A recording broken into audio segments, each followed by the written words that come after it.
In the last session we have seen prototyping model, which is the first type of evolutionary process model. In this session we will see spiral model, which is the second type of evolutionary process model. The problem with the traditional software model is that the software developer do not deal with the uncertainties, or we can call it as a risk in the software projects. So because of that, important software projects have failed because nobody was prepared for the risk which has occurred into the software development process.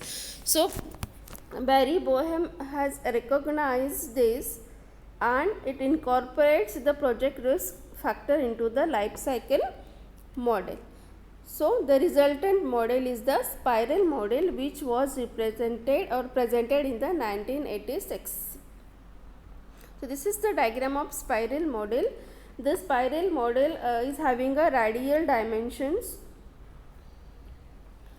which represent the cumulative cost. Means as we are go through this radial dimension, it increases the cost and it increases the size of your software project. Each loop in the spiral model from the x-axis, it starts from the x-axis clockwise direction through 360 degree. It represents one phase. Okay, so this is the one phase from the x-axis to the x-axis in the clockwise direction. So this consists of the four phases: planning, risk analysis, development and review or assessment. Okay, so in the planning, we plan for the next cycle, we plan for the alternatives, we plan for the constraints. Then second phase, we identify the risk and we resolve that risk.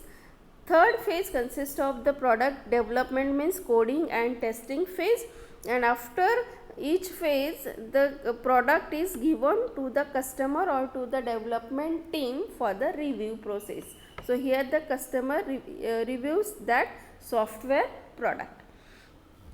An important feature of the spiral model is that each phase completed with a review by the people involved in that project. Okay, after completion of each phase, here is the review phase, and this product is reviewed by the customer or the development team.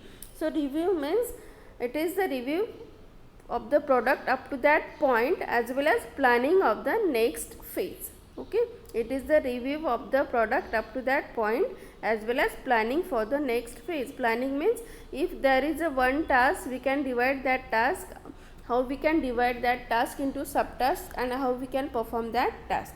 So this is the spiral model where the project risk is incorporated into the software development life cycle. Okay, thank you.